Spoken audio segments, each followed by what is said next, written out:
संसार को विसूचिका के भय से मुक्त कराने वाले गणेश के स्वरूप को एकाक्षर गणेश के नाम से जाना जाएगा। एकाक्षर गणेश के नाम से जाना जाएगा। हे एकाक्षर गणेश, मैं भी आपका धन्यवाद करता हूँ और साथ ही ये घोषणा करता हूँ कि जिस गंग मंत्र का उच्चारण करके उस बालिका ने आपका आह्वान किया था, वो एकाक्षर मंत्र कहा जाएगा। वो एकाक्षर मंत्र कहा जाएगा। और मैं आपको आशीर्वाद देता हूँ कि जिस प्रकार आपने उस नन्ही सी बालिका को साहस दिया, उसी प्रकार आपके एकाक्षर मंत्र गंग का उच्चारण कर आपके एकाक्षर गणपति स्वरूप का स्मरण करने वाले भक्तों पर किसी महामारी, किसी युद्ध, दुर्घटना अथवा ऐसे किसी संकट का प्रकोप कभी नहीं होगा। और संकट ही नहीं, अपितु उस संकट के प्रभाव से मन में बसे भय से भी छुटकारा मिलेगा। ओम गंग ओम गंग ओम गंग गंग। गंग। इस संसार के सामने जो ये भयानक विघ्न छाया है, इस विघ्न को दूर कर समस्या का हल निकालिए ना प्रभु। इस संसार के सामने जो ये भयानक विघ्न छाया है। शीघ्र पृथ्वी पर एक ऐसे दिव्य पौधे का जन्म होगा जो आरोग्य का प्रतीक होगा, जिसके पूजन से मन को शक्ति मिलेगी। हे प्रभु महागणाधिपति जी, मुझे अभी भी अपने कार्य के अधूरे रहने का आभास हो रहा है। कृपा कर मेरा मार्गदर्शन कीजिए प्रभु। मुझे बताने की कृपा कीजिए कि अभी मेरे द्वारा क्या करना शेष है।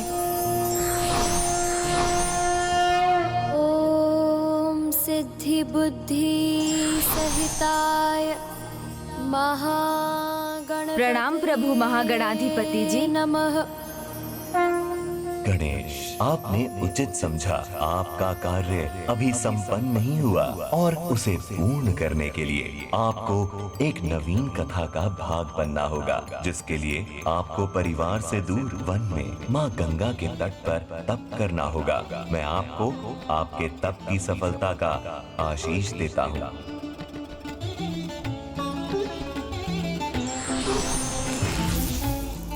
शुभ कार्य में तो तनिक भी विलंब नहीं करना चाहिए, तो मैं अभी माता और पिताश्री से अनुमति लेकर अपने तप के लिए प्रस्थान करता हूँ। किंतु क्या माता मुझे आज्ञा देंगी?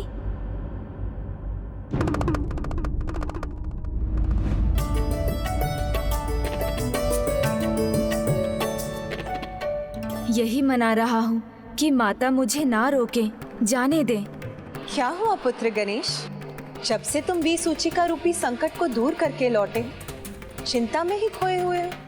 हाँ देवर जी, जब से आपने हमें झूला उपहार में दिया है, तब से तो आप अनुपस्थित ही हैं। क्या बात है गणेश?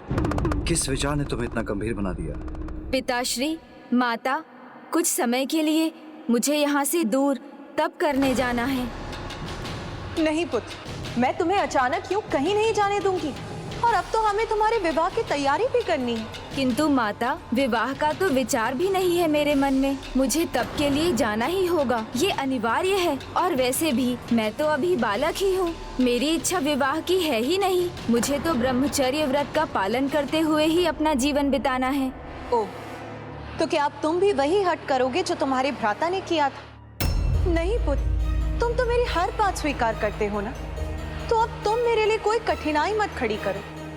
ये तो माँ ने सर्वथा उचित कहा है अनुज गणेश। वैसे भी विवाह के लाभ तो तुम ही ने मुझे समझाए थे, तो अब तुम स्वयं विवाह से पीछे नहीं हट सकते।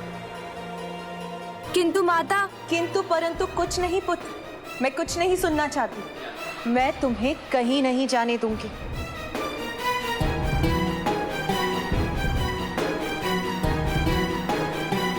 पिताश्री, माता को आप ही समझाइए ना। प्रिय, स्वर्ण भी तप कर ही कुंदन बनता है। चंदन भी घिसने के बाद ही ललाट पर लगाया जा सकता है। कदाचित गणेश का तप भी अकारण न हो, इसलिए हमें उसे रोकना नहीं चाहिए। किंतु इसका विवाह स्वामी, वो कैसे होगा? और ये तो ब्रह्मचर्य का पालन करने की बात कर रहा है। आप चिंता मत कीजिए देवी। कार्तिकेय का विवाह भी तब हुआ था जब वो अपने तप के लिए दक्षिण की दिशा में गया था, तो संभव है अब गणेश के तप से भी इसके विवाह का संयोग उत्पन्न होगा। इसलिए हमें गणेश को अनुमति दे देनी चाहिए। संभव है इसके तप के पीछे संसार का कल्याण छिपा हो। हाँ माता, मुझे अनुमति दे दीजिए ना। मेरा मन तो नहीं करता पुत्र, किंतु मैं तुम्हारे तप में बाधा नहीं बनूंगी। मेरा आशीर्वाद तुम्हारे साथ है पुत्र, तुम अपने तप में अवश्य सफल हो। बस माँ को जाने, माता की आज्ञा को वह सर्वोपरि माने। जीवन समर्पित है तुझको माता, सांस सांस अर्पित है तुझको माता, सांस सांस अर्पित है तुझको माता।